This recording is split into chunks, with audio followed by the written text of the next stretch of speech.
Hello there, my friend. How are you? Good to see you. I hope you are staying safe.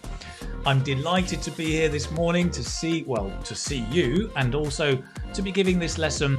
Today, the lesson is all about study and studying. We're going to be looking at studying at school, teachers, university, hobbies, whatever kind of study, idioms, language, fun and games. I think it's a really important topic, one that I think you will enjoy. So without any further ado, let's get straight into it.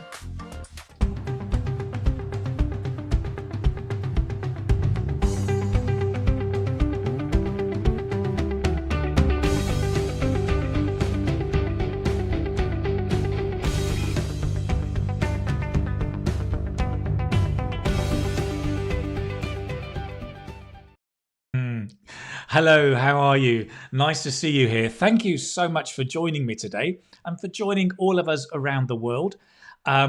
Study, in IELTS, if you're preparing for IELTS speaking, after the examiner asks you your name, almost the next question is, do you work or are you a student? And if you're a student, you must know how to talk about your studies. It must be one of the most important topics in IELTS speaking. Not only that, but there are other topics in part 2 and part 3 that can talk about studying, right? A school you went to, a teacher that you've had, maybe a hobby, if you study French in your spare time, maybe a skill that you've learned. Concentration, a routine, getting up early in the morning, studying, all of those kind of overlap with this hugely important topic. So today we together are going to learn how we talk about study and studying with some nice grammar, lovely vocabulary, and some interesting idioms as well to help you out. Now, just to remind you, if it's the first time here, I also have a website called the Keith Speaking Academy, and I'm just going to show this to you very briefly because it could be quite useful to know. After the live lesson, I take the notes from today and I upload them onto the website, and you can get them on the website. Let me show you over here. It's called the Keith Speaking Academy. You've got lots of information about the IELTS test, format evaluation, topics, different parts of the test. There's also resources if you want. You've got tools for study, a vocabulary guide, pronunciation guide, study plans, lots of stuff, as well as obviously my courses. You can find out about my fluency course, my IELTS preparation course. But the free live lessons, this is where you should go to find out about the notes. So after the live lesson later today, after 2 or 3 hours, you can study the lesson or download the notes. And that's me, isn't it? To download the PDF. Oi. That's me as well. I'm also here telling you about the library, which is a new initiative I have. The library, I've put some pronunciation files from the live lessons so you can practice pronunciation, visualization so you can relax and enjoy studying, and some ebooks. So if you're interested, you can join that. It's only $3 at the moment. The price may go up, so get it while it's cheap. And you can get, there you go, pronunciation files, visualization, and my ebook. So all of that on the KeithSpeakingAcademy.com. There you go. Just to let you know that exists. It's out there. So good. Keith Speaking Academy. What else have I got to tell you? I've got to say hello. Let me see. I'm ignoring all of you in here. Let me just check on my comments box. Naja from Sri Lanka, hello, nice to see you. Yosra, good morning, always good to see you. Armin, good to see you as well. Peter C from Taiwan, hello Peter. You know Peter, I used to live in Taipei. It's a lovely, lovely city. We've got Timur Adamov, good morning, with the sun shining. And the sun is shining here as well. Dipesh, good morning. Magdi from Egypt, great to see you here. Jada is asking, where are you from? Where am I from? Jada, where are you from? I'm from Manchester in England, and I live in Santander in Spain, in the north of Spain. And I've been living here for 3 years. Timur, welcome. Tran Min Tao Chung, hello, nice to see you here. So listen, we've got people from all around the world, Vietnam, Egypt, I've got some from Iran here, Uzbekistan, always have a big crowd. If you're into Facebook, you can follow me on Facebook. You can also join the Facebook group. It's called the Keith Mastermind Community. If you want to join us there, lots of exciting stuff going on. Sometimes it takes a few hours for us to accept you because we filter, we make sure we don't get any spammers in the group. We try and make sure. So don't worry if it takes a few hours for you to be accepted, but you will come in. It looks like this. If I take all of this off the screen, Keith Mastermind Community. It's great. I mean, there's lots of stuff going on. There's different questions, people asking grammar questions, people sharing word lists. There's other stuff. What else is going on? People doing YouTube videos, sharing those as well. There was a lovely post here. I like this. Somebody ask a question about this funny old picture. And one question was, why are the children not using their mobile phone at the table? It's weird. That's so great. Great, lovely. I love it. So listen, come and join the Facebook group. You can just search for Keith IELTS in Facebook. You'll find us there for sure. So today, what's happening? Let me just give you a quick rundown of what we're going to do today. We're going to look at studying, and we're going to look at vocabulary, first of all, give you lots of vocabulary to help you talk confidently about studying. And then we've got a listening task. So I don't know if it'll be this much fun, but it's a listening task about school and study.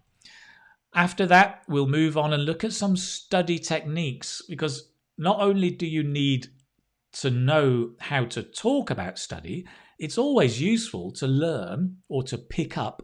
To pick up means to learn something. It's useful to pick up some new study techniques. So we're going to look at 3 over here.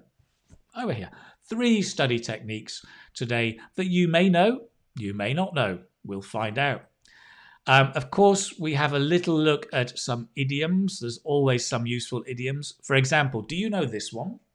To draw a blank. To draw a blank is a really interesting idiom.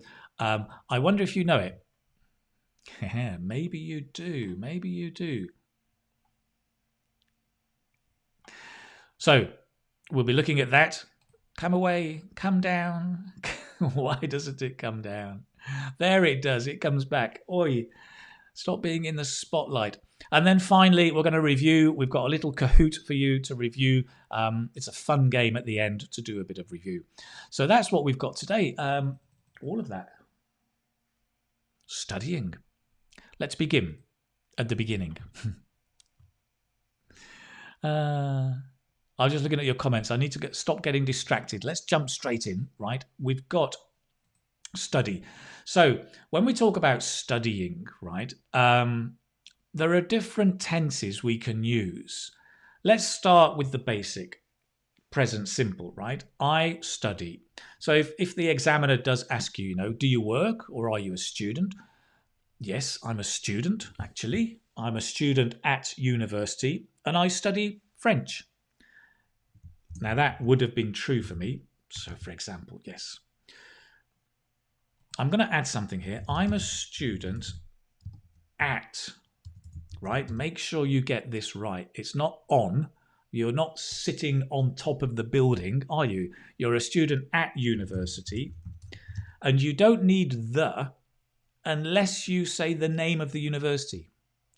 I'm a student at university. And so you would only say the if you said, I'm a student at the University of Oxford, at the University of Sheffield, which is where I went.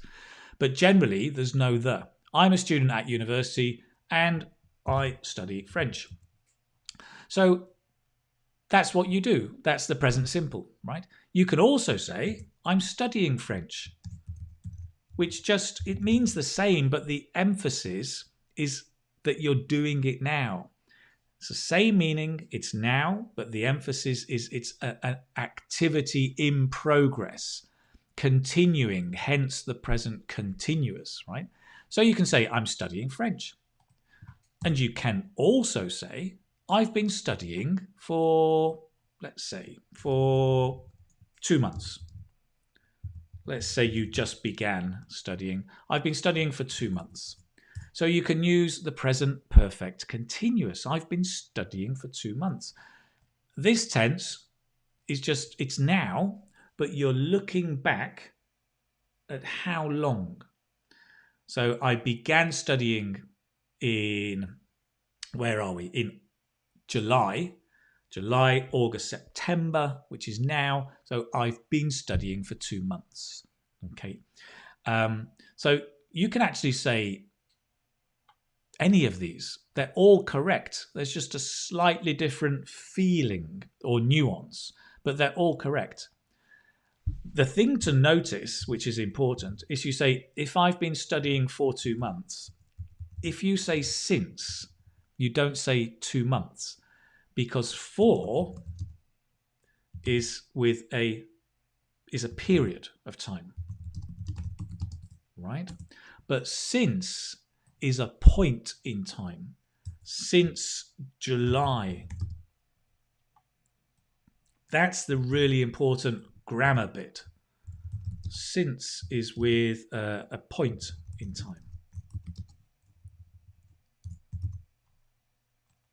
There we go.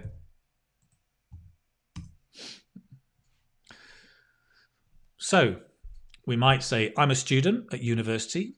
I study French and I've been studying French for 2 months.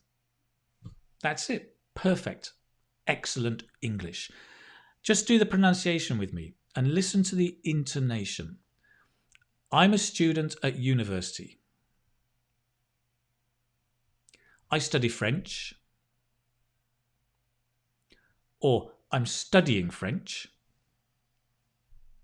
Notice that stress. I'm studying, I'm studying French. It's like a bam, bam. It's like when you're boxing, you go jab, jab, studying French. The stress, studying French. I'm studying French. You can change it to your subject, right? I'm studying accountancy. Bam, bam. I'm studying accountancy. Lucky you. I've been studying for 3 years.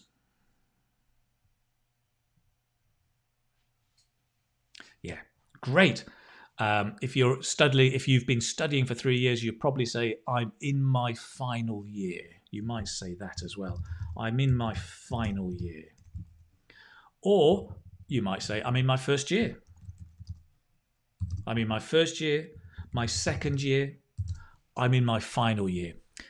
I know in America they have these fancy, cool words like sophomore, I'm a sophomore, or I'm a fresher, or I don't know. I don't even know what they mean. I think sophomore is a second year student, is it? I think so. I'm not sure. We don't use them in England. You can use both in IELTS. You can talk about sophomore and about a fresher. The examiners will know that. Or you can just keep it simple, like this, and say, I'm in my first year, or I'm in my second year. Great. Good. Excellent. Let me just check in with you, see how you're doing. Are you following me? Right. Good, you are, because people like Bazamalzwawi say, I'm a student of IT at the University of IT in Tripoli. Perfect. Absolute perfect. He's got at and he's got the University of. Fantastic. Great.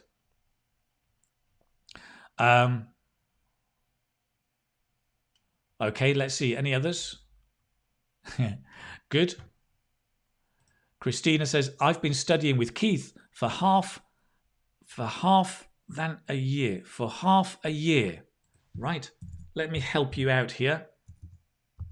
For half a year. Excellent. Christina. Angela. I've been studying with Keith for half a year. Wow, that's great. I'm very pleased. Nice. Who else have we got? Sehaya, I'm a student at the University of Bahadir and I study physics. Perfect. Absolutely brilliant. Nice. Naja says, I've been studying French since last month. Okay, since last month. Okay, perfect. Nice. Very, very nice. I've been living in New Zealand for over 5 years. Xiao Huan just showing us how to use for over 5 years. Since and for, great. Vanya says, I'm a student at senior high school and my major is science. Again, that's excellent. That's a very American thing. My major is. We don't tend to say that in England, but it's absolutely fine. I've been a high school student for approximately 3 years. Fantastic. Love it. Okay, some really nice language there. Let's move on because we've done the introduction. Now, you may want to go on and start saying, well, how you feel about your studies and your ability. So things like, of course, I like it because, so I like French because, well, why do I like French?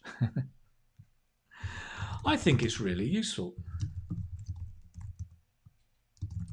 for my future career. There you go. That's a bit more interesting. I think it's really useful. And then let's develop the answer a little bit. Remember, in part 1, you should develop your answer a little bit. Not a lot, right? You're going to speak maybe for 10 up to 20 seconds, maybe. So you can add some extra information, make it a bit more interesting, right? I like it because I think it's really useful for my future career. You could make it more complex. I like it because I think it's going to be really useful for my future career, right?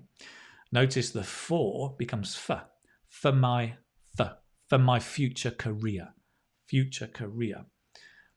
I think it's going to be useful for my future career. Let's make that more complex. That's nice. It's going to be.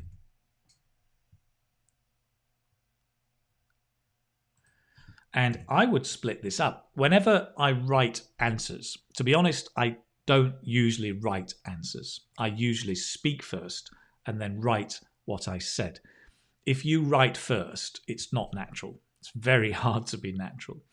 But what I like to do is to split into chunks. And so I get the phrasing right.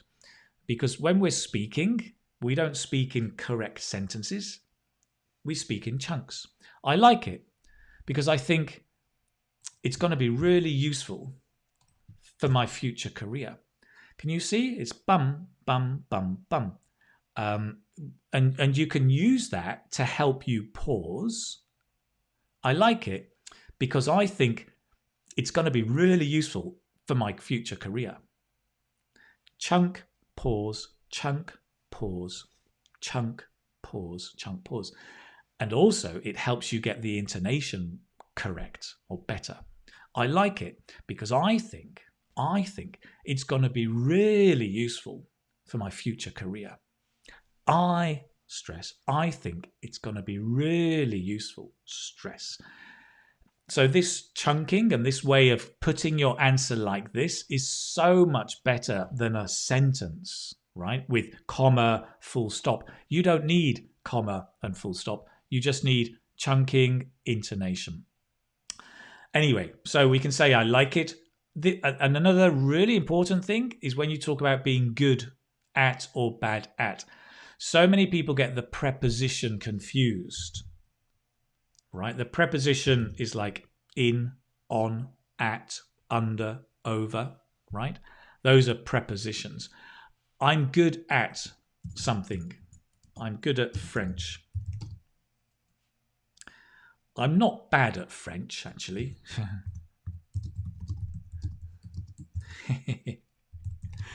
English is so interesting, right? So in English, if somebody says, I'm not bad at, it means quite good. It's quite a positive thing. English, I think often in England, we don't like to say, oh, I'm good. I'm really good at that. We tend to say, I'm not bad at French. And that probably means they're really, really good at French. But a lot of English people are kind of, maybe humble or don't want to show off. And they would just say, yeah, I'm not bad at cooking. I've just got one Michelin star, for my hotel. Yeah, my 12 hotels across the country, Yeah, I've been cooking for 25 years. I'm not bad at cooking. Come on, you're a star. You must be fantastic at cooking. The important thing is at, right? I'm good at French, if you want to say that. You can, of course. You don't have to pretend you're English.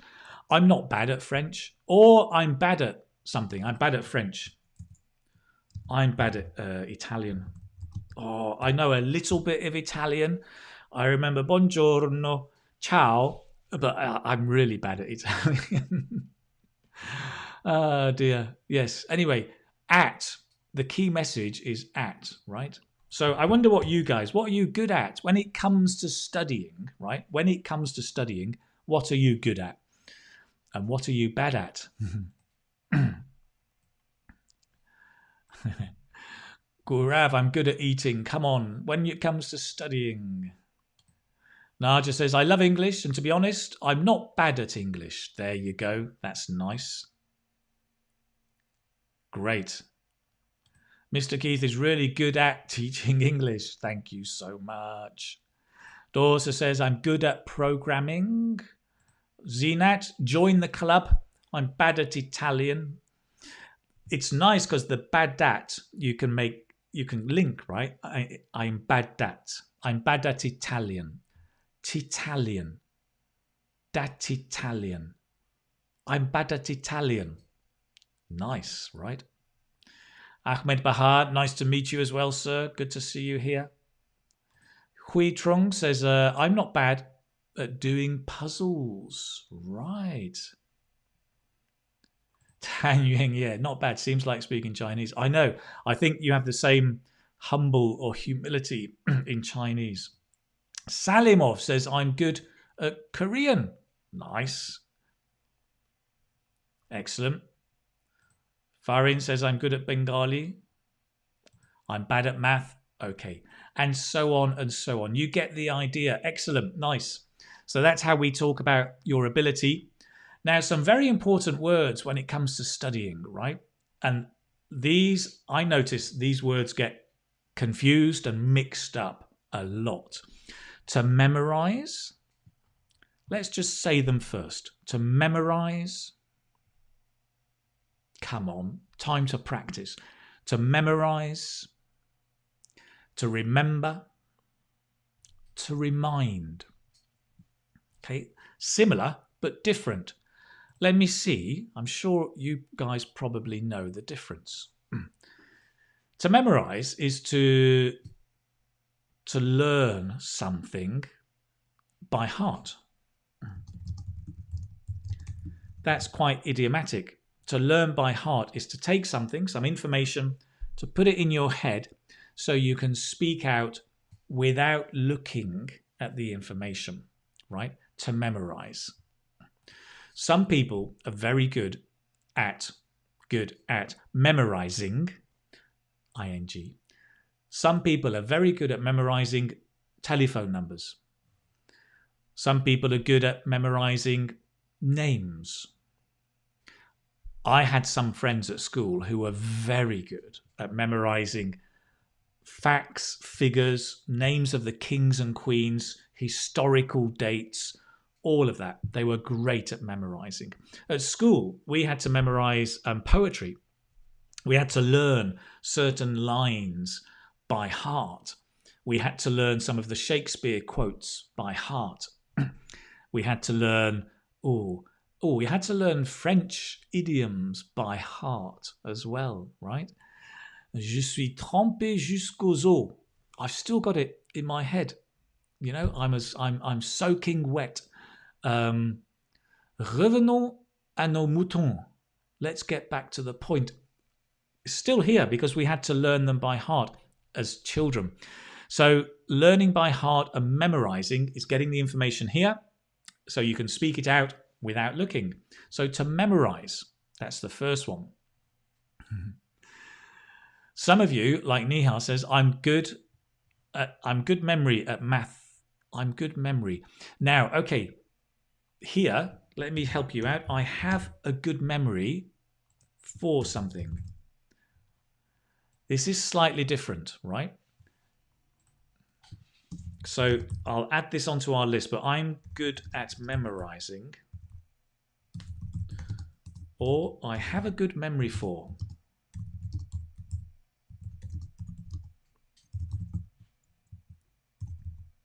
I'll show you this in a moment, guys, don't worry. So I have a good memory for maths formulas, right? Slightly different. It's the same meaning, but different, choose an easy word. Different words. There you go. Different words, different semantics.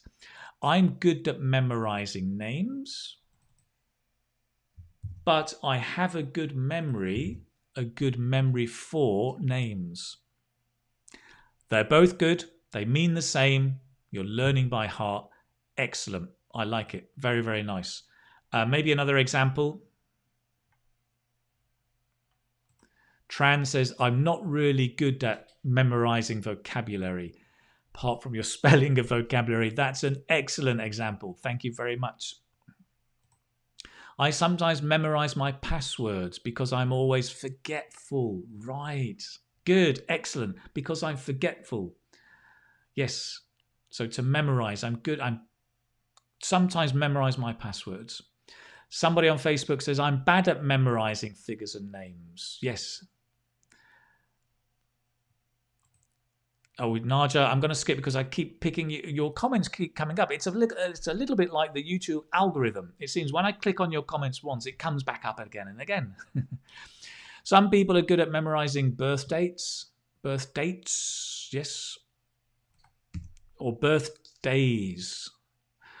Birth dates is okay. I think we would generally say birthdays. No, birth dates is good because you're talking about the date, right? You're talking about birth dates because you're memorizing the birth dates. Forget my correction. Ignore me. Okay, excellent, good. So we've got that was the first one, right? To memorize, really important word. So to memorize, I memorize something, or I'm good at memorizing. I have a good memory for names. To remember is to basically to recall something.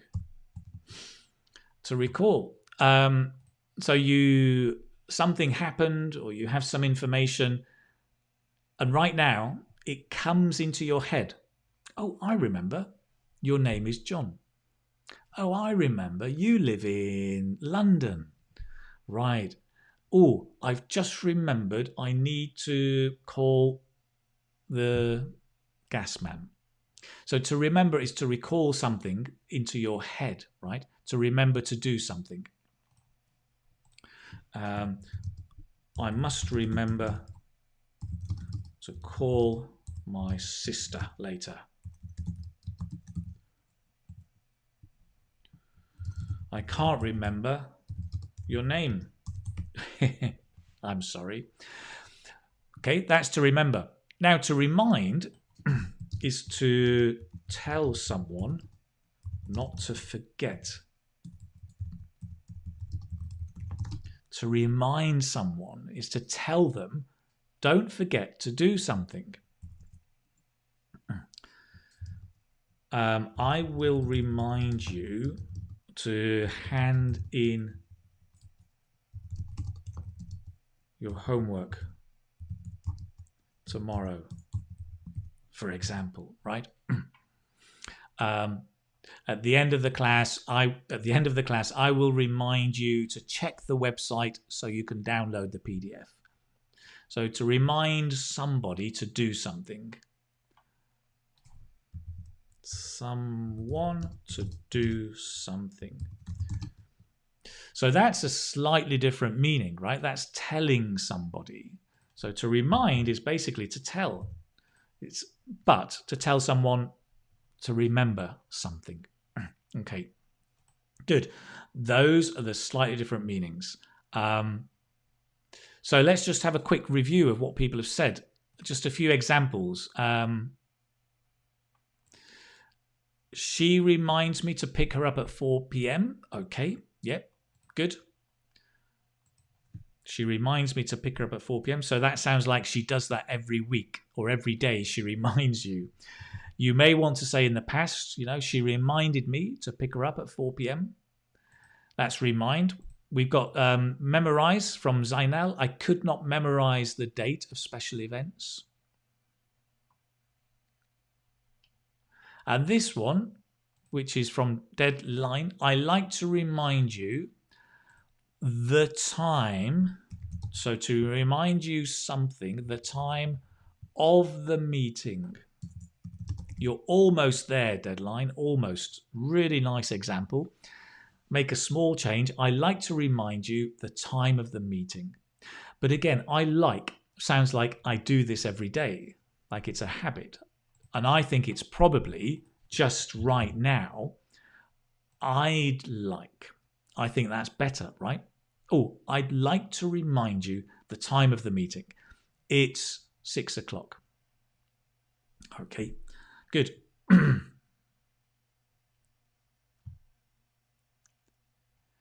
Pradeep says, I will remind my kid to attend his art class. Nice, good. YouTube reminds me to attend Keith's English speaking class. Yep, it gives you a reminder, right? A reminder. So, excellent. So you can have remind as a noun as well. A reminder, sorry, that's the noun. YouTube gives me a reminder. Give you a reminder. Excellent. Remember, remind, memory. Let's move on. Another very common confusion is about exams. And let me just take these down. So the difference between to take or to sit an exam, to pass an exam, and to give an exam. Okay, so which one should I put in here, right? If I say, I, blah, blah, blah, my IELTS exam yesterday, should it be I took, I passed, or I gave? What should it be? Have a look in the answers. What, Keith? Have a look at the comments. I need some water.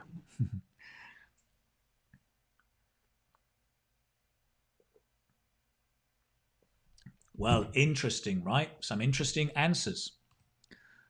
Gave, took, sat, I took, gave. Interesting.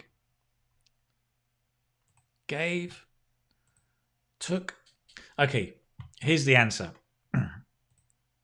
Yesterday, I took my IELTS exam yesterday. Right? The only person who can give an exam is a teacher. The teacher gives you the exam, but you take the exam.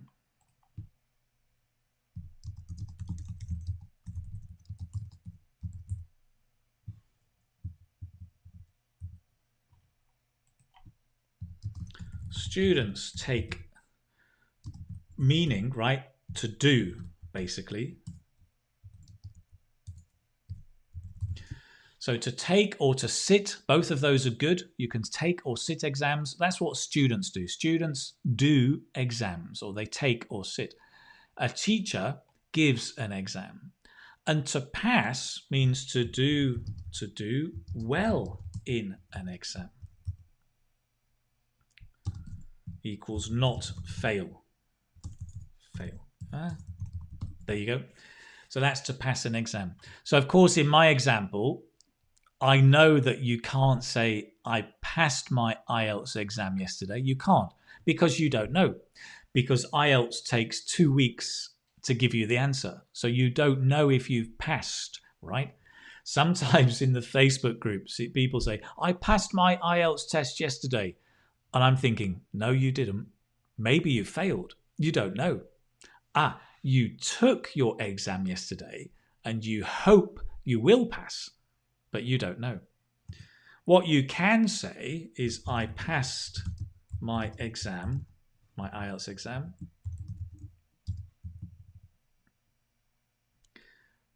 2 weeks ago. I'm so happy. Now that's possible, yes, because we know that IELTS, after 2 weeks, you get the results. So you must get your results to pass the exam. Right, that's it.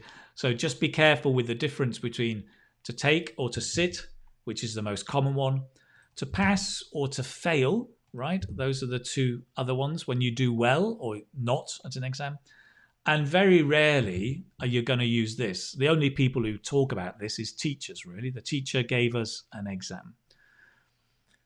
There we go. Fantastic. Right. So, hello. Let me take you off just for a moment. The last one, I've just noticed I've got one more before I move on, is this one. And this is related to exams. And it's this one, to cram for an exam. To cram is a really interesting word, to cram for, and it's used a lot in study.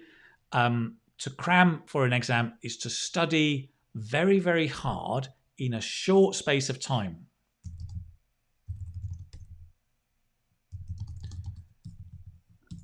Let me find my buttons.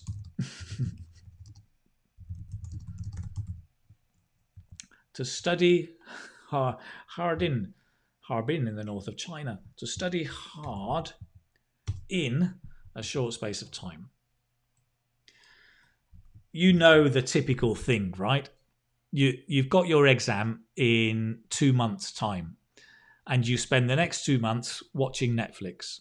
And then the day before the exam, you start studying, and you study for 12 hours, the whole night. You're drinking coffee, you stay up the whole night, you study for 12 hours. You cram for the exam. Cramming for exams is a terrible idea. It rarely works. And even if you pass the exam, you've missed the whole point, because the whole point is not to pass the exam. The whole point is to learn for your future life. So don't cram. Really, it's a waste of time. Avoid cramming for exams. Right, people are cramming. Yeah, Mum, I cram for exams all the time. I know people do. I know. I think it's such a terrible habit. But I know it's a reality. To cram, to study hard in a short space of time. That's it, man. You've got it.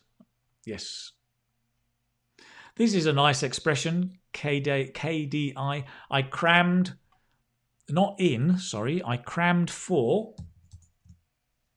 So just think of for. I crammed for my IELTS exam by burning the midnight oil.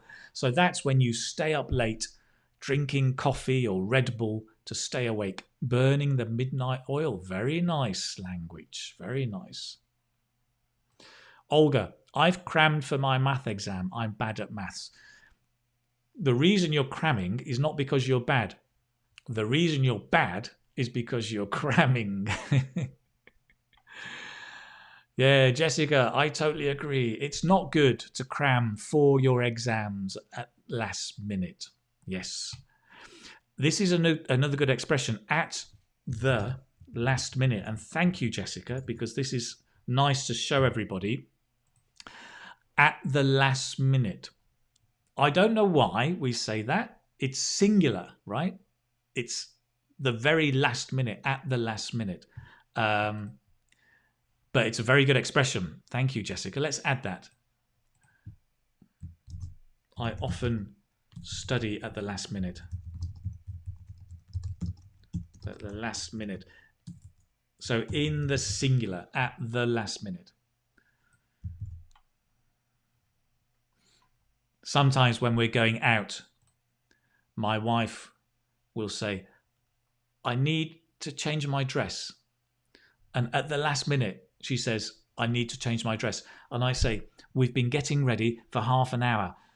Why didn't you think about this earlier? And at the last minute, she says, oh, I need to change my dress. It's the wrong colour. And then we have another half an hour. Anyway, I'm not one to complain, but... So that's it. Cramming. Nice. Brilliant. Good. So I'm just looking around. Oh, we've got more things to do. We've got more things to do. More interesting things. First of all, I do need a little drink. So... Badab sheeby dooby dooby dooby bum bum bum.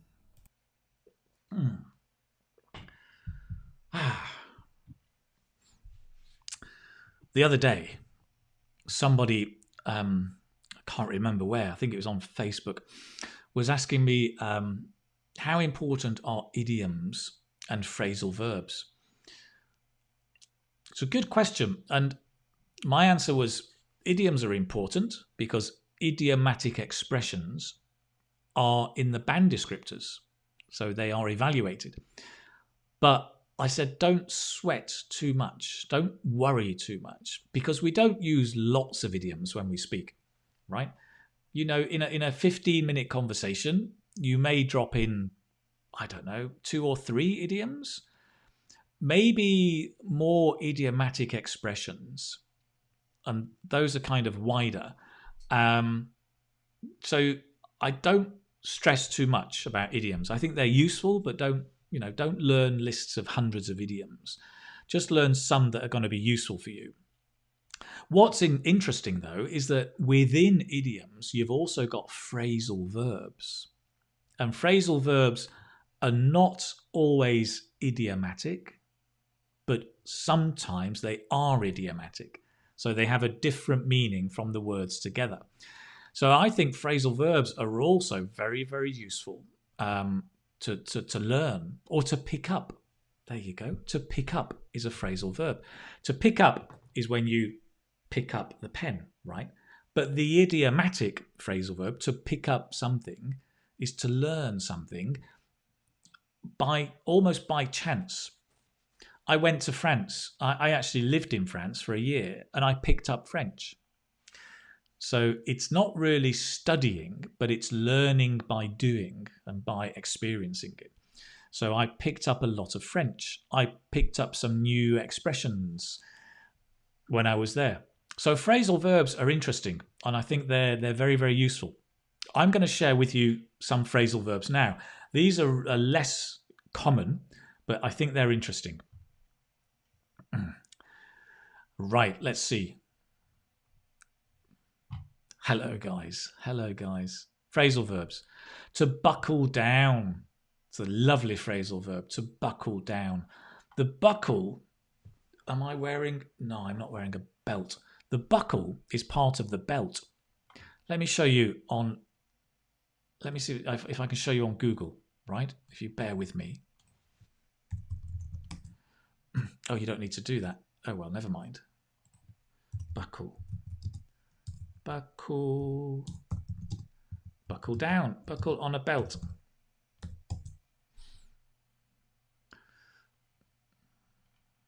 So if you can see, if I can make it a bit bigger, maybe go to images. Come on. So can you see the buckle on the belt is the part of the belt. It's the metal part of the belt that fastens your belt. So the buckle, without the buckle, your trousers fall down. But that's the buckle, right? You can see here it's a silver buckle. Most buckles are metal. There's a very ornate buckle. Look at that. There's a huge buckle on this one. So these are the buckles of the belt. Now, to buckle down is a bit similar to the expression to tighten your belt, but not exactly. So to buckle down, you can imagine, is to buckle. It's the idea of doing something with a lot of determination.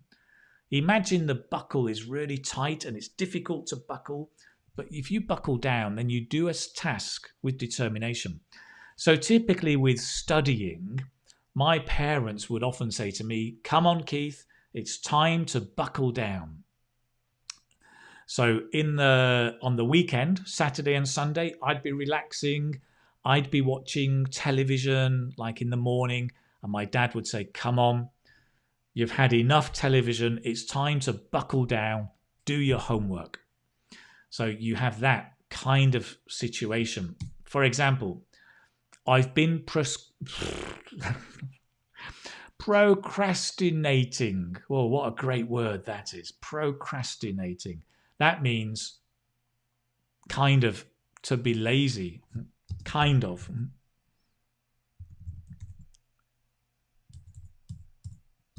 Not exactly, but close enough.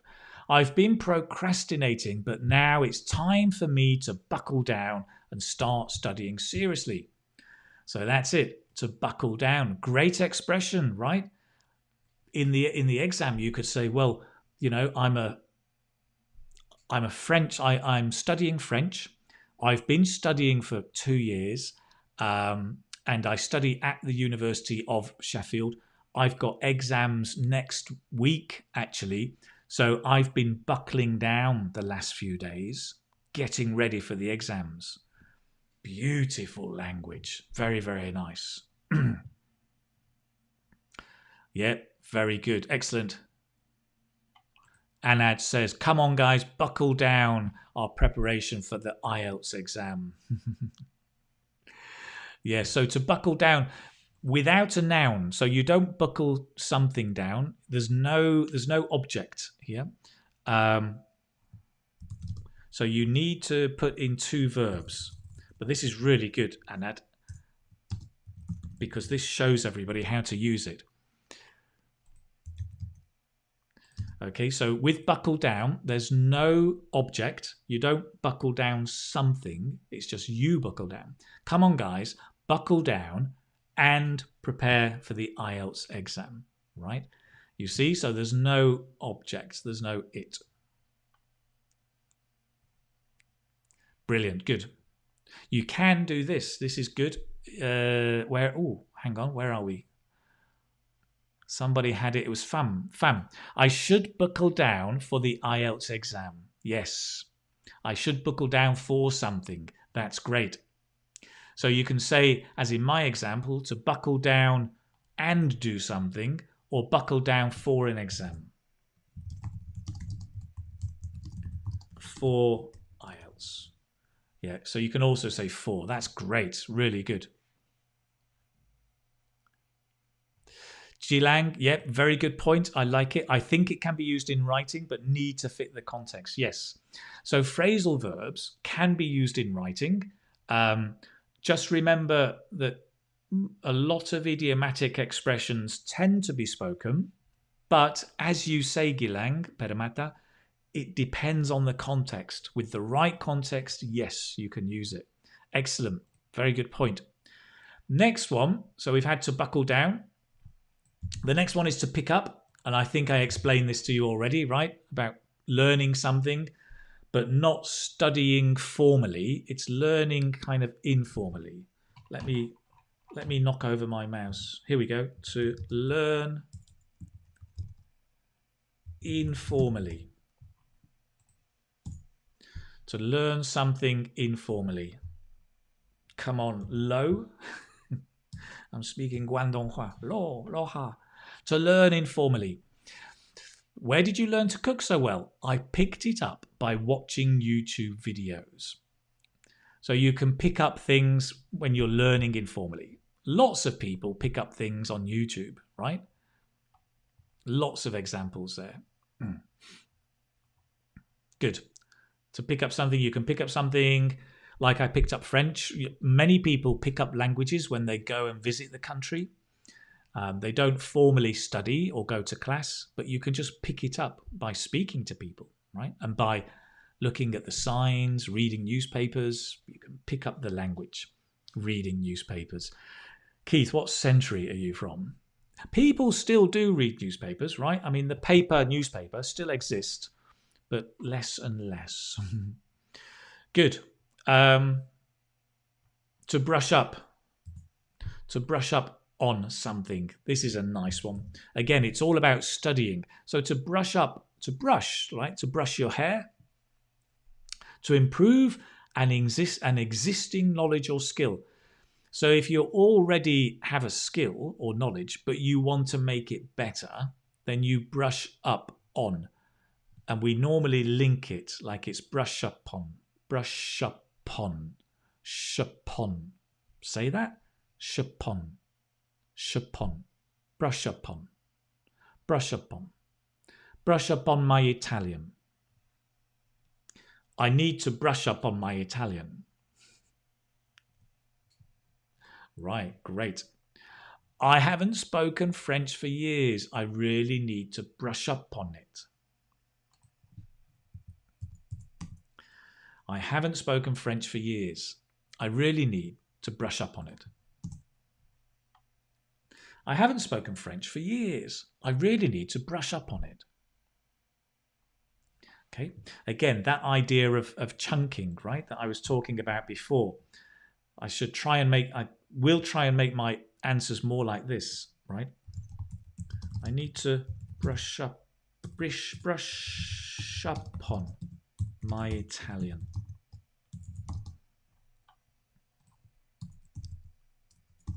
That's another one.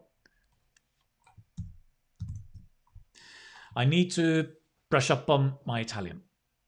Or I need to brush up on my Italian. You could put it all together, right? If you're good. If you've brushed up on your English, you can put it all together. So pick up, brush up on, nice, very useful. I think nice expressions to use. Let's me check in. I'm sure you've got some examples here, guys.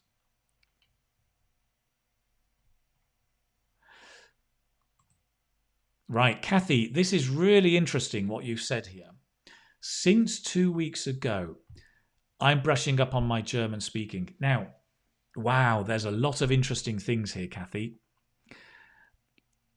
It's a really good sentence, and you're showing us two really important things. One is the idea of since. Now, we don't normally use since with a go, right? Much more normal is for the last 2 weeks, right? Rather than since and ago. We don't normally say that. For the last 2 weeks, I'm brushing up on. And again, because it's now, but looking back for the last 2 weeks, I would use the present perfect continuous, right? I've been brushing up on. For the last 2 weeks, I've been brushing up on my German speaking, right? Two interesting things, the for and the I've been doing something. Kathy, brilliant sentence. It's a really good example. And I think now we've got a really nice model for people to follow. For the last 2 weeks, I've been brushing up on my German speaking. I learned German at school, Kathy, for about 2 years. And all I remember of my German is these very, very, very long words. It seems like they put words together. And I remember words like the Straßenbahnhaltestelle, which was something like the moving tram bus stop. And it was an amazing language, but really difficult, but lots of fun. Great. Here's a nice one. Deadline again. Yeah, the algorithm is working. I haven't practiced Chinese for a long time. It's time to brush up on it. I love it. I love the last sentence. It's time to brush up on it. And your whole meaning is perfect, is really, really good. I will just make a very, very small change just to help you and everybody. I haven't practiced with the D Chinese for a long time. For a long time. That's your chunk for a long time. If you can get that chunk, you're set, right? I haven't practiced Chinese for a long time. It's time to brush up on it. Brilliant. Very, very nice. We've got one more over here. One more phrasal verb about studying, and it's to pore over.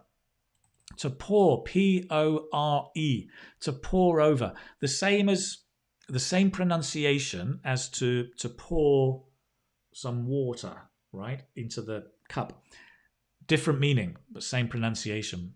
To pore over is to study, normally books or paper or documents, with a lot of attention. For example, I've been poring over my French course book lately. So I have a French course book. Well, I don't actually, but I used to. But for an example, I've been poring over my French course book lately, right? I've been poring over these reports for my boss.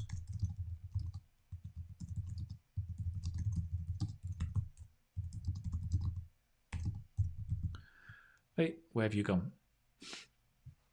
So it's something you're studying with a lot of attention, but it's normally paper documents. I mean, it can be digital documents, but it's not a movie, it's not an audio, it's just something you read normally.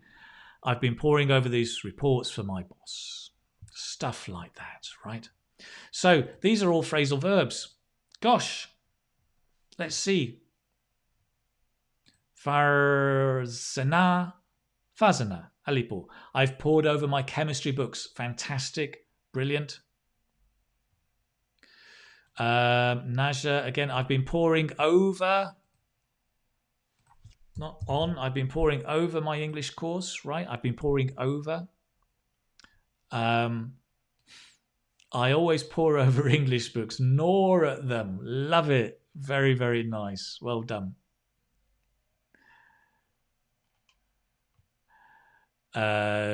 Good. This book belongs from Ailan Tran. This book belongs to my sis, so I need to pore over it ASAP, right? Because you need to give it back to her, right?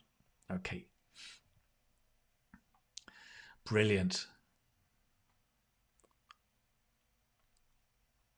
Anything else? So here, Anas, this is a nice example, but let's change it.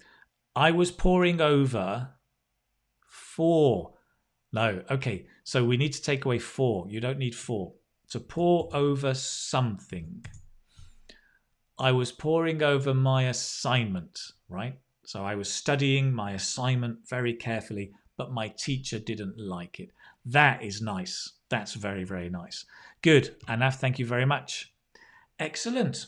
So, gosh, I'm going to move a little bit because I realize we've spent a lot of time actually. We've been studying here. We've been poring over the vocabulary for about an hour. Oh dear, that's far too long. We've done a lot of vocabulary. I want to move on and do something a little bit different. So what I'm going to do next is, let me find out what's next. It's the listening task. Excellent. So we've got a little listening task for you all to do. We're going to begin with a fun question for you. I want to find out what you think.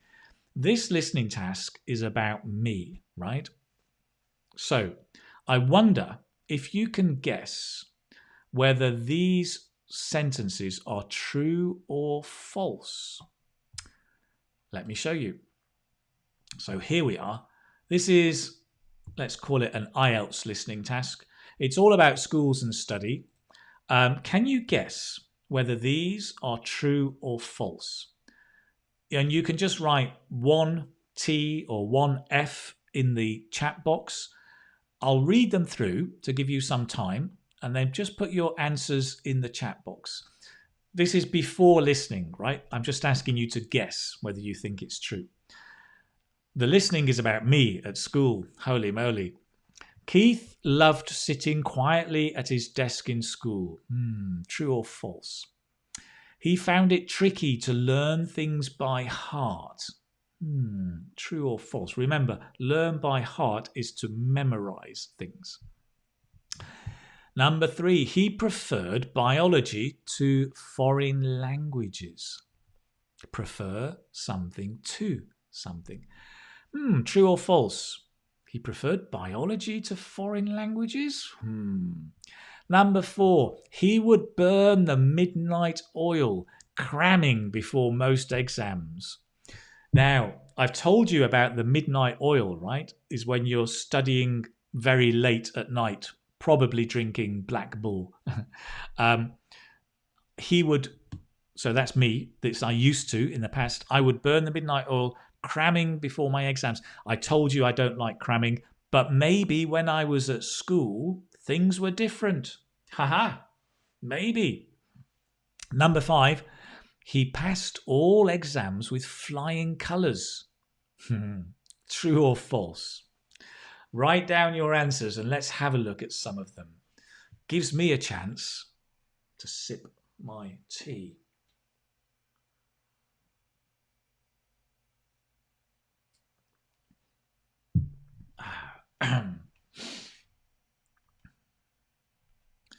Let's share some of your ideas.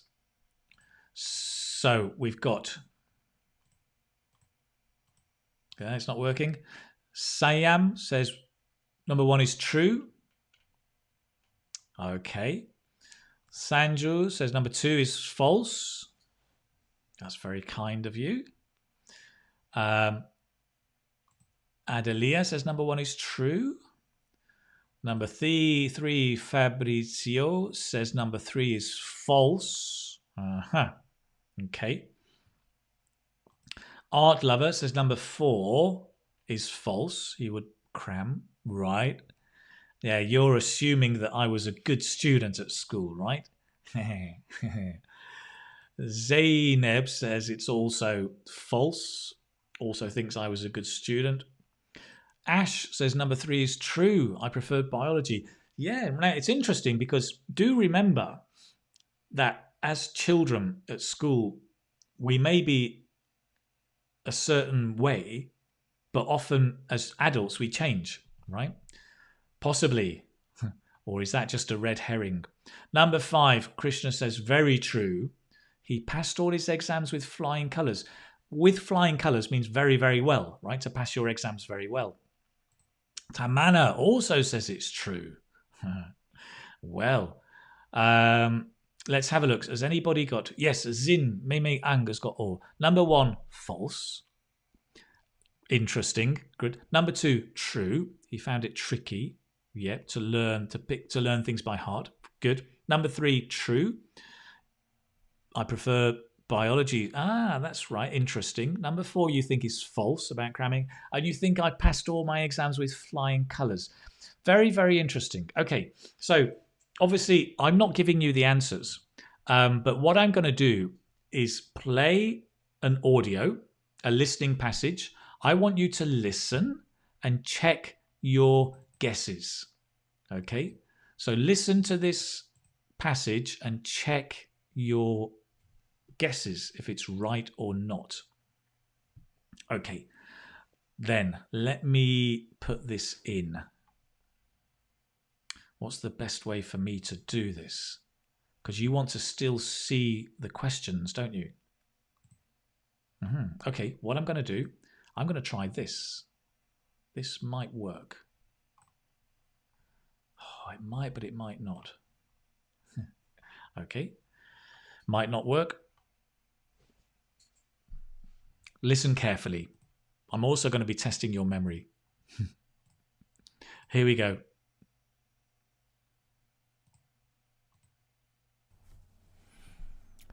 Let me tell you about my studies at school. I was a bit of a slow learner at school, to tell you the truth. Maybe I just wasn't very academically inclined. I preferred moving around and doing things. Sitting at a desk for 8 hours a day certainly wasn't my cup of tea. I also found it hard to memorise dates and figures and names. The teacher never gave us any good learning strategies. They would just say, "Here's your list of 20 facts, now go and learn them by heart." However, my academic performance improved the older I got. When I turned 11, I went to a grammar school. That's a school that is partly subsidised by the government and takes in students based on their ability. I was especially good at the arts, but weaker at sciences. The language teacher forbade us from speaking English in the French class. It was so much fun, like being a spy, talking in code. Whenever I set an exam, I did pretty well. I didn't used to cram too much, I just prepared well in advance. Some students spend hours poring over their books the night before an exam. I never understood that. What was the point? What a terrible way to spend the evening before an exam. Overall, my results were solid, but I never really passed my exams with flying colours. That said, I did well enough and got into university. I was thrilled to bits, and that is where my education really took off. Right. So interesting, right? Some of you were very, very close. Some of you were right, and some of you were off the mark. As a student, I was not as good as you may think, or maybe not. I mean, to be honest, I was a very run-of-the-mill student, right, at school. Run-of-the-mill student just means a very ordinary student. I was never top of the class. I never failed. I was always in the middle of the class, right in the middle, every time. So very run-of-the-mill student. I did okay, but not fantastic. It was when I went to university that things took off. That's when I really understood about learning and studying and why it was important. So you could say I was a bit of a late learner. I learned very, very late. Coming back to the answers then, let's see. Well, let's come back and just check. Now you've got some new answers. Yeah, Zamira, this is your real school. Yes, it was. It was a photo of my real school. That was where I went to school in Oldham. Oldham Grammar School, next in Manchester, next to Middleton. That's where I went to school. It's a nice school, right? Answers. Keith loves sitting quietly at his desk. Anne says false. Oh, sorry, I'm on the wrong person. Anne Dang says false. Okay. Christina also says false. Number 2, so correct. Number 1 was false. I didn't like sitting quietly at my desk. I mean, who can enjoy sitting at a desk for 8 hours? It's crazy what we do to children. Why do we do this to children? I don't know. Number 2, Christina says, true. He found it tricky to learn things by heart. Yeah. And Dorsa agrees. Number 2 is true. That's correct. I did find it difficult to memorize things. Number 3, Dorsa says, is false. He preferred biology. Sky says number 3 is true. No, number 3 was false. I preferred foreign languages. I really enjoyed French. It was like, because we had to speak in English. Sorry, we were not allowed to use English in the class. So it was like being a spy. The teacher made it very fun for us. Number 4, he would burn the midnight oil, was false. Sky says false. And Bazmalzwawi, which I struggled to pronounce correctly last time too, also says false. Well done. That's correct. Number 5, you say is false. It was false, right? That it was false. I did not pass with flying colours. Just very run-of-the-mill. Very run-of-the-mill. So those were the answers, right? False, true, false, false, false. Those were the answers. I was a run-of-the-mill student. Let me add that one for you. A run-of-the-mill student equals just a normal, kind of average student. There we go. I got much better later. I got much, much better at university, but I was not a weak student, but a run-of-the-mill student at school, for sure. I'm just going to show you very briefly the text here, the tape script, if you like. Just to point out, this was about me. Let me tell you about my studies at school. So, a slow learner. Some interesting collocations for you, right? I was a slow learner, right? I wasn't academically inclined, is a nice collocation. So that means you're good at studying in the academic way. So some people, this is an important point, right? Some people are good at learning things, maybe by using their hands and building. So people who study apprenticeships and to be a mechanic or a plumber, they're really good at learning, but they learn by doing and using their hands. Other people are really good at learning by reading and studying books. That is academically inclined. It wasn't my cup of tea. It's an expression I'm sure you know if you study with me. I found it hard to. So this is a really useful expression. I found it difficult to. I found it hard to do something, right? It's very common English construction. In many languages, it translates differently. But in English, I don't know why you find, it's not like you're looking for it, but I find it hard to, or I find it easy to do something. We talked about here learning strategies, and in a moment we're going to talk about learning techniques. Is nice. Learn them by heart. Yeah, my teachers, they would just say, here you are, go and learn by heart. No help at all. Academic performance is a nice collocation, you might want to say.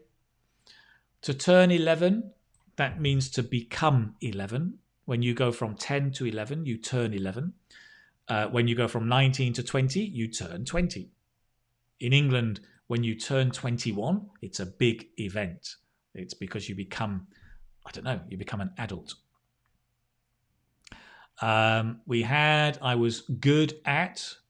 Here's a nice adverb. I was especially good at. Right? Instead of saying really good, which is okay, you can say I was especially good at the arts.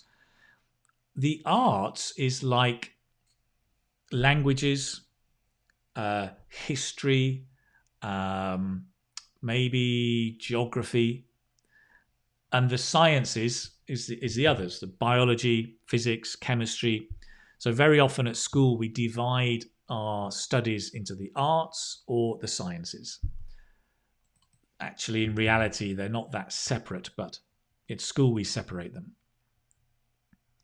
So the language teacher forbade us, which means to forbid or to stop, doesn't allow, like being a spy.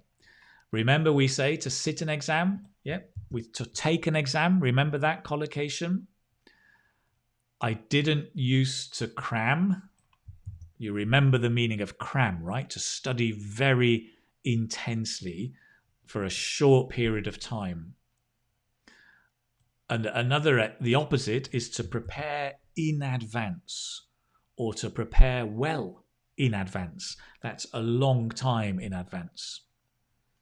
Some students spend hours poring over their books. There you go. Nice phrasal verb, poring over their books. I never understood that. What was the point? It's true. What a terrible way to spend the day. My results were solid, which means good, right? Not great, but good. And then pass your exams with flying colours means to pass very, very well. To pass with a very good score. That's to pass with flying colours. Nice expression, idiomatic expression. That said, I did well enough to go to university. I was thrilled to bits, very happy. And that's where my education took off. So to take off is to get better and better. We often talk about a company taking off, getting better. My studies are taking off, getting better and better. Yeah, in this context, to take off has many meanings, but here it means to get better. Okie dokie, there you have it. Do remember, all of these notes you can get on my website, the free live lessons. Just go to my website later, not now, because the notes are still here, right? But later, maybe 3 hours after the live lesson, go to the Key Speaking Academy and you can get the notes there. That's the listening. Great. I've got a couple more things to do before we finish up. What else are we going to do? First of all, let's just check in what we've done. We've done the listening task. Next, study techniques. I'm going to touch on 3 study techniques because I think this is useful not just for you to talk about, but to know. You may know some of these, right? But let's find out. I'd like to talk, first of all, about the study technique of mind mapping. And I think the easiest way for me to show you is just to show you a really good website for this. The moderators, if you can share the links, the first one with the guys, with the students, with everybody there, mindmapping.com, literally.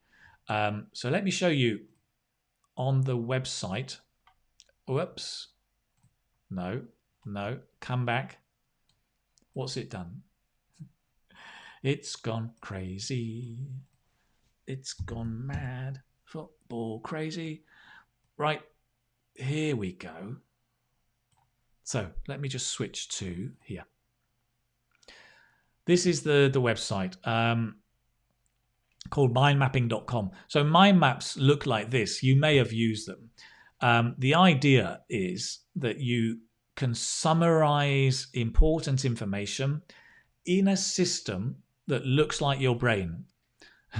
You're like, what? My brain looks like that? Yes, your brain looks just like this. So what your brain does is basically it takes something in the center and then it has lots of little folders connected by neurons. And this may connect to other things. So the important thing is the information you have in your brain, you learn by connecting one thing to another. And then when you learn something new, you connect it to something you know, and then you connect it. So everything's connected, a bit like the folders on your computer.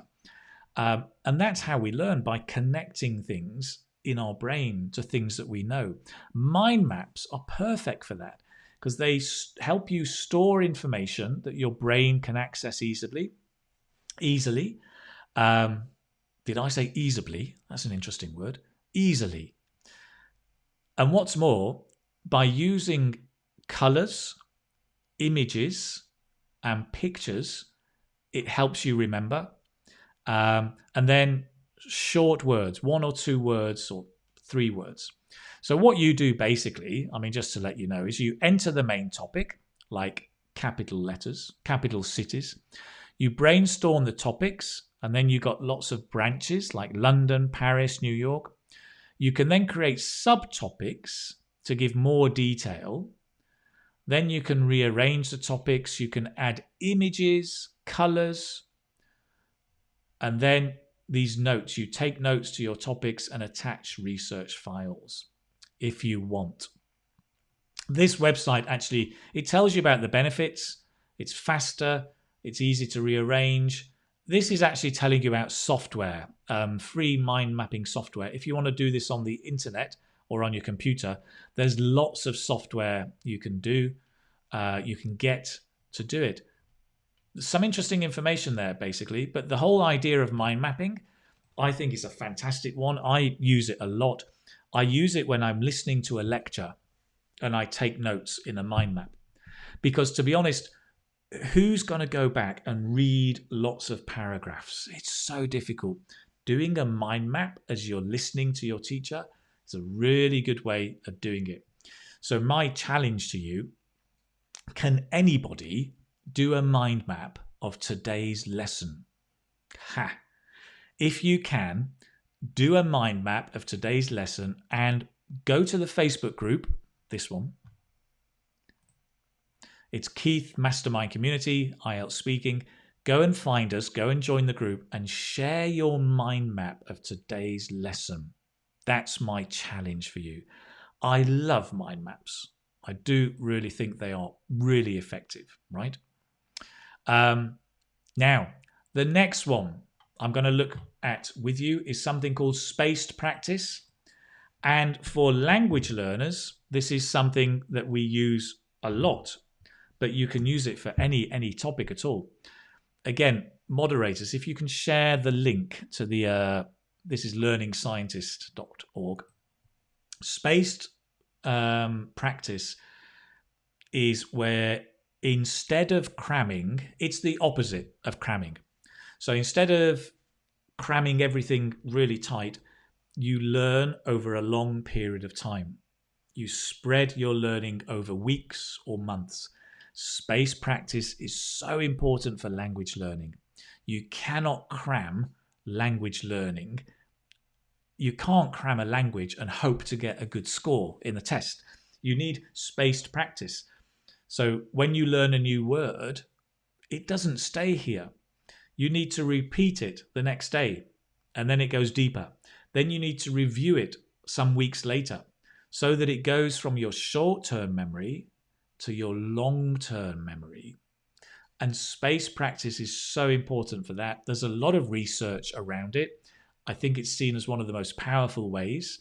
It looks like this, right? Let me show you. Spaced practice. So you've got your exam, right, at 9 a.m. You've got spacing on day 1, you'll study, then day 2, and then day 3. So you're studying over different days before the test.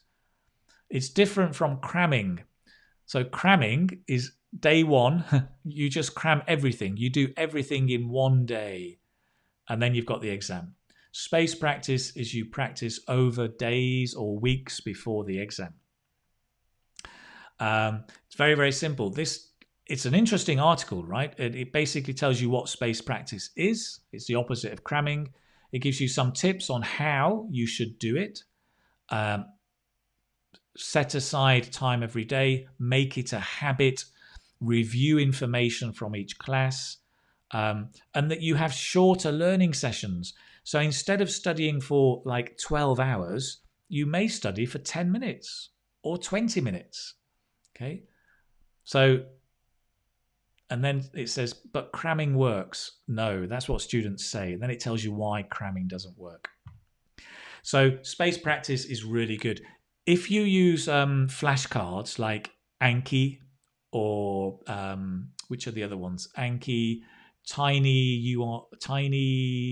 cards.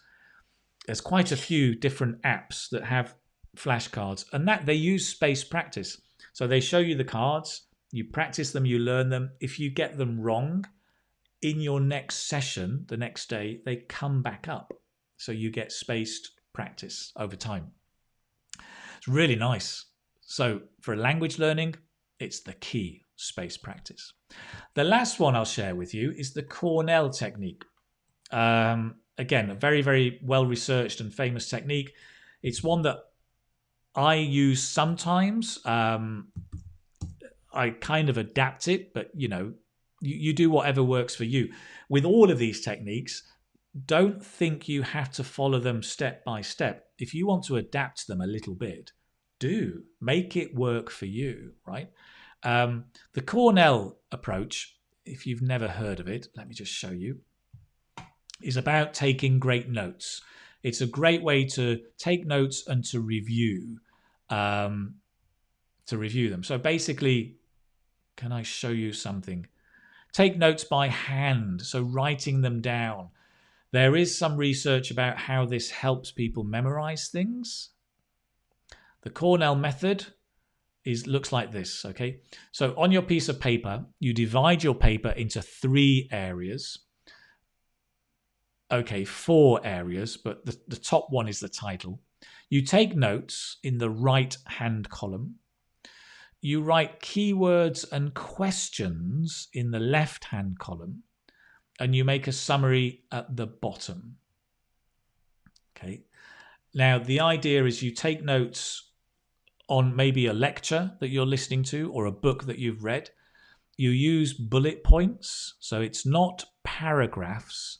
It's not long paragraphs. It's more bullet points and short notes. And then, so here, I think you can see more clearly, right? The Cornell notes. So you record during the lecture. That's step 1. Step number 2, after the lecture, you write down some questions about your notes. And then what you can do is you can basically cover up your notes. You take a piece of paper, you cover the notes, and you look at the questions. And you try to ask the questions and answer. You try to answer the questions. So basically, you're testing yourself. So if you've written notes about learning English with Keith and you've written down some phrasal verbs you've learned, you then write some questions about those, cover up your notes and test yourself. And then step 4 is reflect. You reflect on the significance of the fact. What are the principles? How can I use them? It depends on the notes that you're taking, right? But you can then reflect and review. And then at the end, you write a summary at the bottom. And the fact or the activity of writing a summary helps get the information into your head. That's it. In a nutshell, that's the Cornell technique. You can go and check out this website, thinkinsights.net. It gives you a lot more information about how to use the method and so on and so forth. Again, you may want to adapt it. The whole idea of testing yourself is a really powerful way of learning. And the idea of thinking about your notes, so not just writing and just reading. One of the weakest ways to learn is just to read your notes. Some students do that. They just go, oh, I'll just read my notes again. You have to engage with your notes. You have to do something with your notes. Whether it's thinking about it, what does that mean for me? What's the fundamental principle here? Whether it's asking a question, like the Cornell method and testing yourself, or whether it's writing a summary of your notes. So you've read your notes, put them down, write a summary. You must do things with the information. It's when you're doing things that you're learning, not just passive reading. Right, that's it. Lots of, three different techniques, study techniques that you can talk about, right? Maybe you can talk about this in your IELTS test, but more importantly, you can probably practice as well. You can go away and practice. Mind mapping, space practice, and the Cornell technique. Lovely. Okay, good. Now then, where are we? What was that? Study techniques. I'm going to move very briefly on to look at some idioms, okay? And then we'll switch and finish up with Kahoot. So, idioms. Let me share with you some idioms about studying. Okay, to burn the midnight oil. We've talked about this, but basically it means to stay up late at night to study. To tasty. What's happening? Okay, so that's to burn the midnight oil. Feel the rhythm when you're speaking it. I think it's good to always practice speaking. To burn the midnight oil. Dee dee dee dee dee. To burn the midnight oil. I'm moving along. I'm going to move out of the picture. Oh, that was last week. Not that one. To pass with flying colours. Dee dee dee dee dee dee. It's the same. To burn the midnight oil. To pass with flying colours. It's the same rhythm. Dee dee dee dee dee dee. To pass with flying colours equals to, I told you before, to pass with a very good score. Not just a good score, a very good score. In England, we often talk about a good mark. In America, they talk about a good grade. To pass with a good grade or a good mark or a good score. You can use all of those, to be honest. Now, if an exam was easy, I know they very rarely are easy, but if an exam is easy, you can say, that exam was a breeze. Like a breeze is a gentle wind.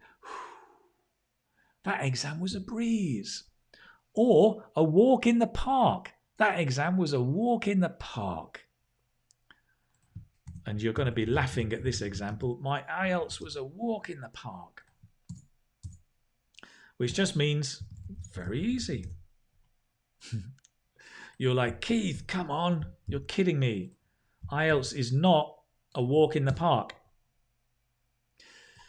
There you go. Let's make it true. My IELTS was not a walk in the park. My IELTS test was not a walk in the park. The exam was a breeze. So to be a breeze or to be a walk in the park. Great. Hattis says, I hope IELTS will be a breeze. Yes. Afnaf says, where are we? Where are you? I've lost you. Oh, well, never mind. It's as easy as pie. Yes. Something's very easy. It's good. Yes.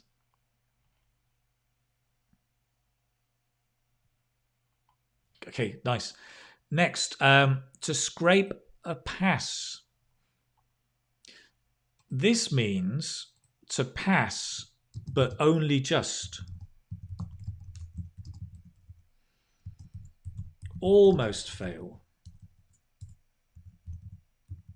but actually pass.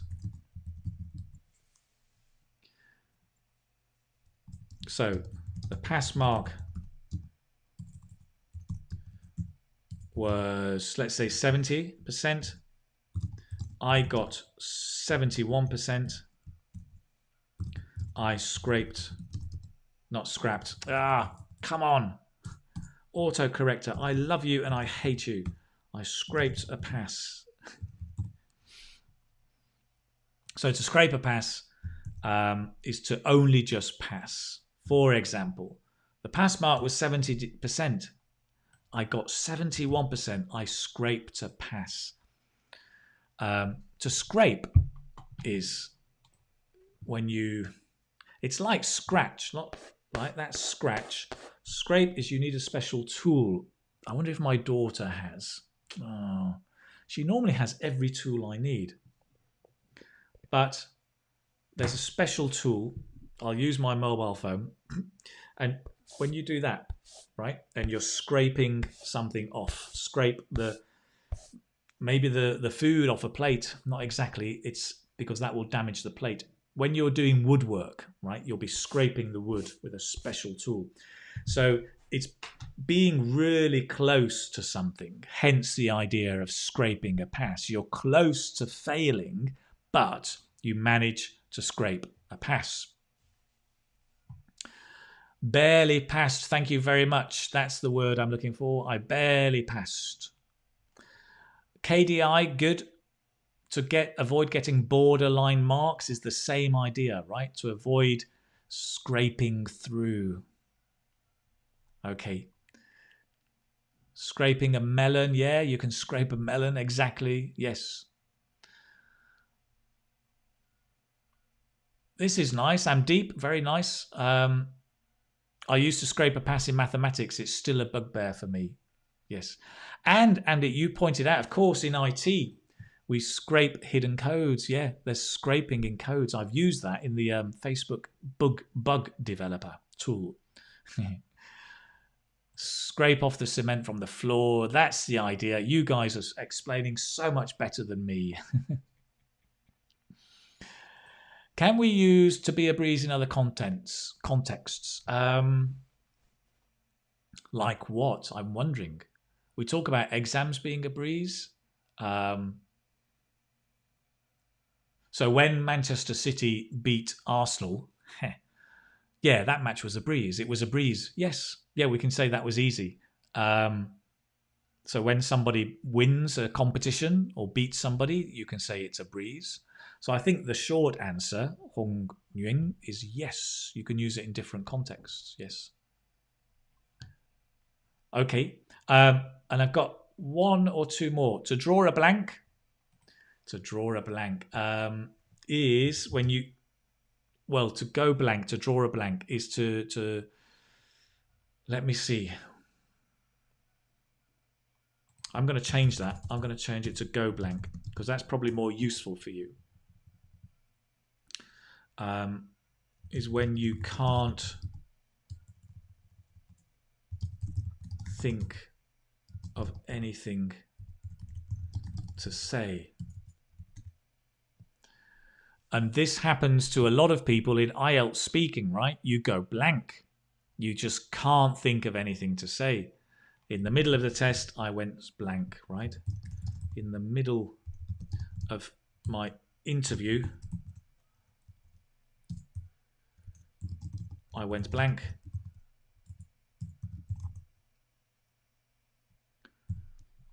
You just couldn't think of anything to say. What do you do when you go blank? Very simple. You breathe first, pause for about 2 seconds, and then try not to think about the past. You just think, I'm here, I'm now, go forward, go forward, go forward. So if you go blank, you just and try and say something. If you can't say anything, you just go, I've gone blank. Just say, I've gone blank. And the examiner will move on to the next question. I'm sorry, I've gone blank. At least you're showing off your English, and then you just go to the next question. It doesn't matter if you miss a question because your time is not lost. It's not like the question's disappeared. You get another question. So don't worry too much if you go blank in the IELTS speaking test. And to rack your brains is to try and think of something. And we do this when we're brainstorming. You try and rack your brains. Oh, I'm trying to think of what's the name of that person I met yesterday? Oh, I'm terrible at remembering names. I'm just racking my brains. Or, I don't know what to do in the class tomorrow. I'm racking my brains thinking of something to do. So it's to try and think of something, to rack your brains. So, guys, all of these we can be using when we're talking about studying. Good, Yusra. Draw a blank means not being able to remember something. To have no idea at all. Namaste. Namaste to you too. Great. Lovely. Thank you very much for that. So, guys, we've done the idioms, right? We've been through idioms, and I'm just going to move on to the very last thing, which is we're going to run through a review. We're going to play Kahoot today. I think we missed it last time, but we're back on with Kahoot. If you don't know Kahoot, somebody tell them what to do. You need to go here, stay with me, right? But also go to kahoot.it, and on there, you're going to be able to see play the game. Just before we play the game, I've just realized I forgot something. I was going to tell you something, and I've lost it, but never mind. It was For those of you who use your mobile phone to download apps, I've been talking about an app quite a lot lately, and it's this one. It's Elsa, right? And I talk about it a lot because I actually really, really like this app as a language learning tool. It's for pronunciation. So it has, ooh, look at that. It has lots of things for pronunciation.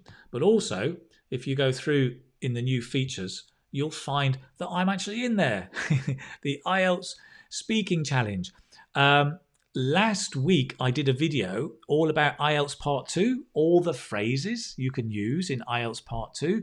That was on the YouTube channel. This challenge actually goes through those and more to practice the pronunciation.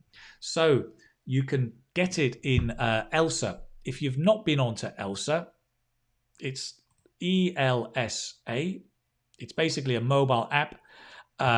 It's really, really nice. You can get the links. I'll put the links in the description below. You can always see them.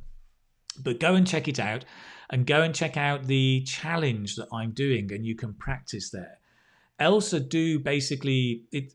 You can use the app for free, but it's very limited.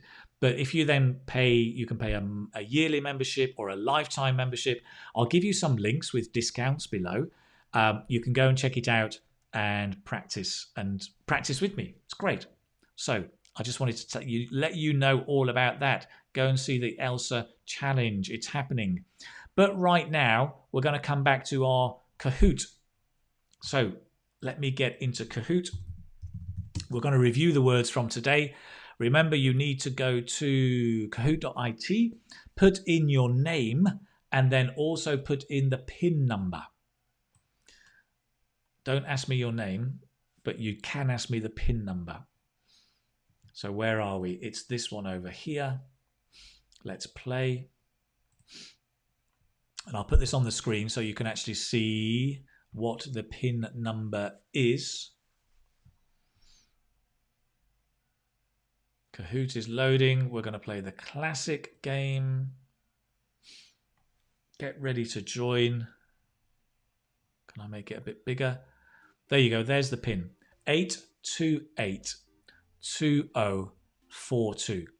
So you just need to go to www.kahoot.it and put in the game PIN 8282042. People are already coming in. There we have it. Hello, Mr. Keith. There's another Mr. Keith. Sunny Bunny. Great. Crazy boy. So go in there. Don't worry if you can't get in. You can still participate and put your answer in the chat box. That's okay.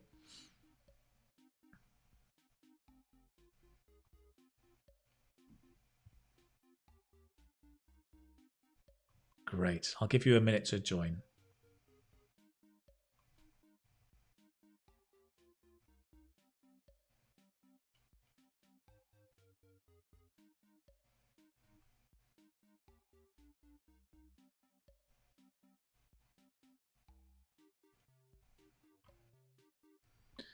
How many people have we got in? 168. Okay, I'll just give you a few more seconds. Give me time to drink up.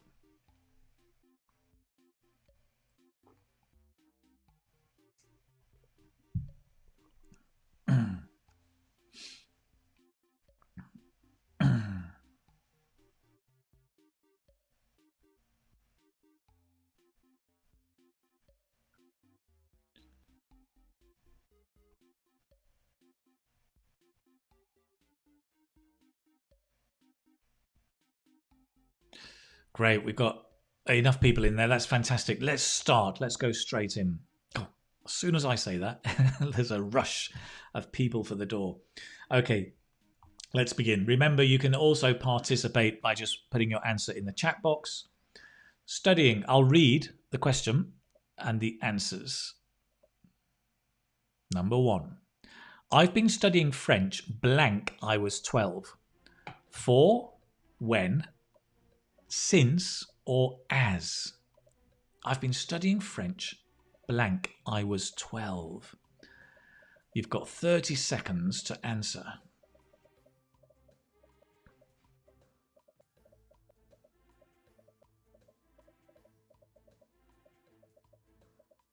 5, 4.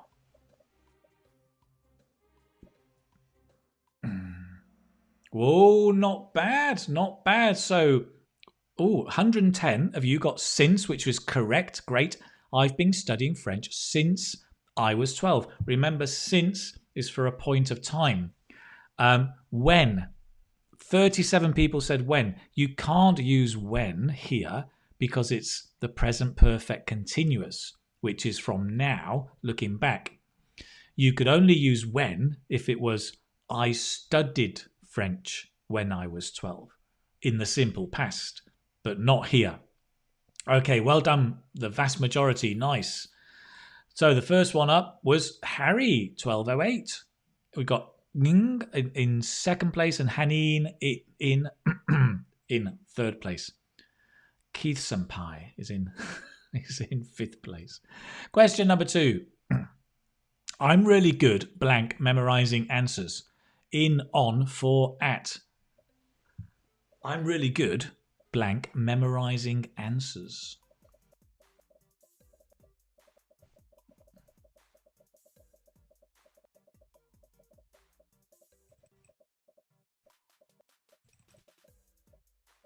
Ten seconds. Fabrida, well done. Ooh, Lercha, well done. Adela, well done. 151 of you got at. Fantastic. That's really good. You're all paying attention. You're all really good at English. So well done. It's at. Just a point, by the way. In IELTS Speaking, please do not memorize your answers. I just realized my example might look like I'm telling you it's a good idea. It's a terrible idea to memorize answers. Please do not memorize answers in IELTS Speaking. The key is flexibility. Let's move on. Harry's still at the top. Ng is at second place. Kichi has moved into third place. Great. Here we go. Number 3. He passed his exam with blank colours. Bright, flying, strong, excellent. He passed his exam with blank colours.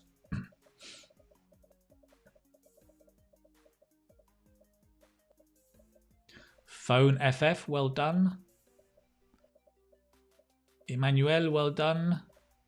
Zainab, well done. I am expecting such a good score. That is fantastic. 161 of you got flying colours. So, of course, the other words exist, right? You can talk about bright colours and strong colours. But for this idiom, it's to pass an exam with flying colours. Of course, meaning that you pass very, very well. Nice. Good. So who's at the top? Harry is like, he just won't move. King Harry is at the top. Ung is second. Kichi third. In fact, it's exactly the same results. And Tuen Lin is the highest climber, up 60 places. Let's see if we can knock Harry off his throne. Question number 4, the last question. I didn't do very well in the exam, but luckily I just managed to blank a pass. Scrape, cram, fly, or rack?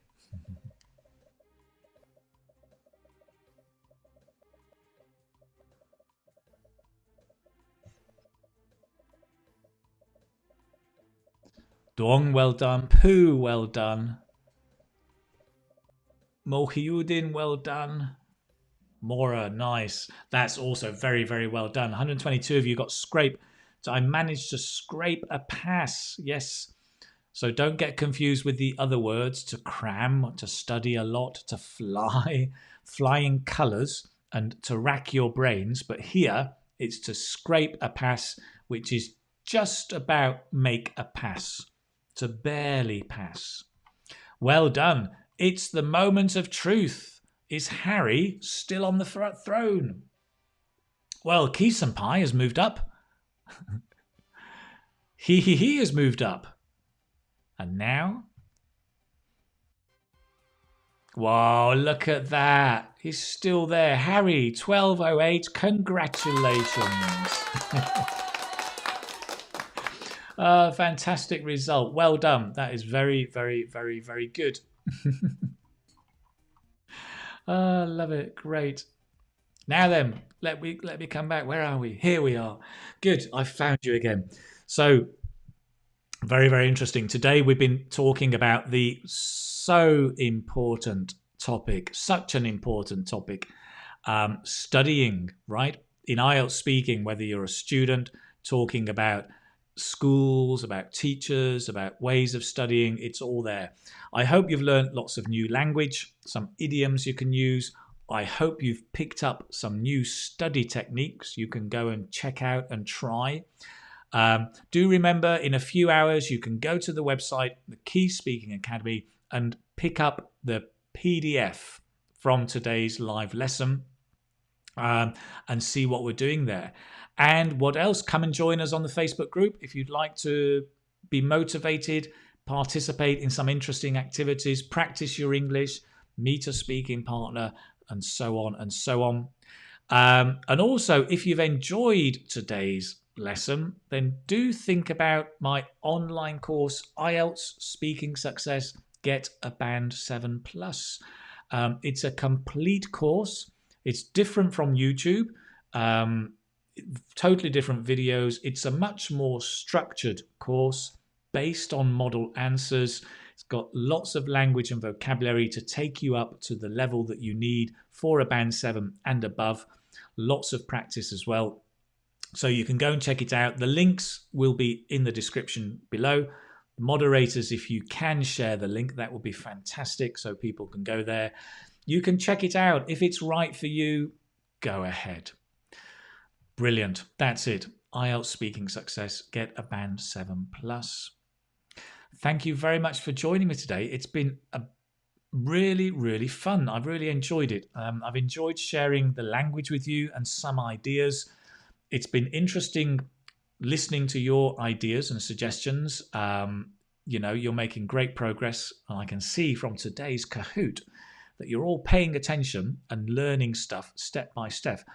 I hope your IELTS test, maybe it won't be a breeze, but I hope you will pass with flying colours.